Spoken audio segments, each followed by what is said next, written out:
Growing up, especially during the summer months, we left home in the morning before the sun came up to go into the fields to work and got back home after dark at night.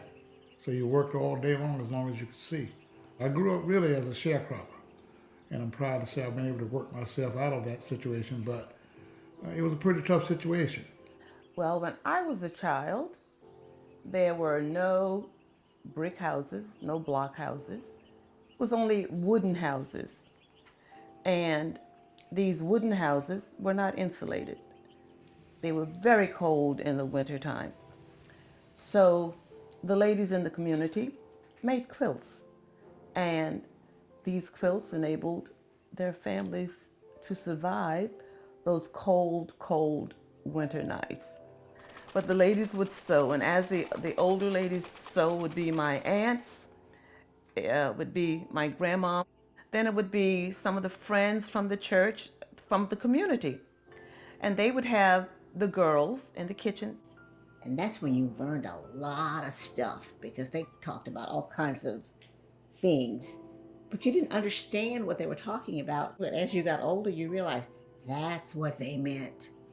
But they would talk about the hag, or the hag haunted me last night. I heard about the hag almost from the time I can remember, because the older people, especially my great-grandparents and my grandparents, they used the hag as almost like a disciplinary thing. If you don't do this, the hag's gonna get you. But I know they used to warn you about it.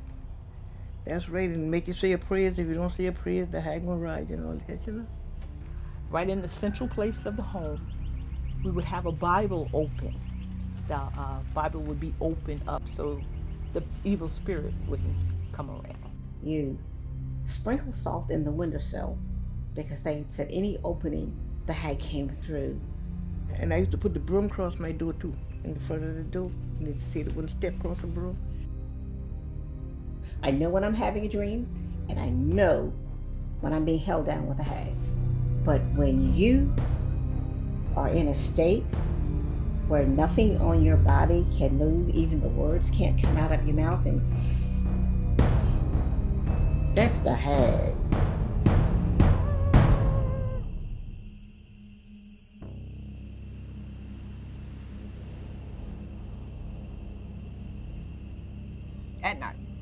At night when the house is quiet, and that's when they come around.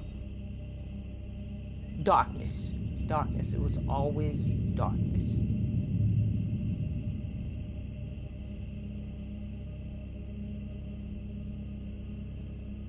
You have some kind of funny feeling, and then you be going on in your, like you're dreaming.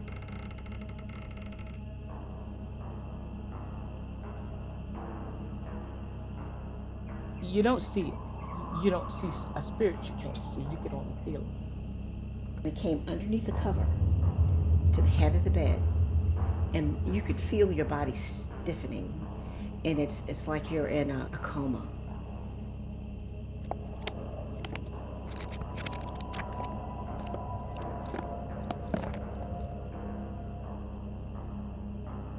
It got on top of me, and I could feel that someone was on top of me. And then it pounced on me. And I wrestled. I was screaming like nobody could hear me. And then when you jump, you wake up. And when you wake up, you disappear. And you can't believe what you see. And I woke up, and he was gone.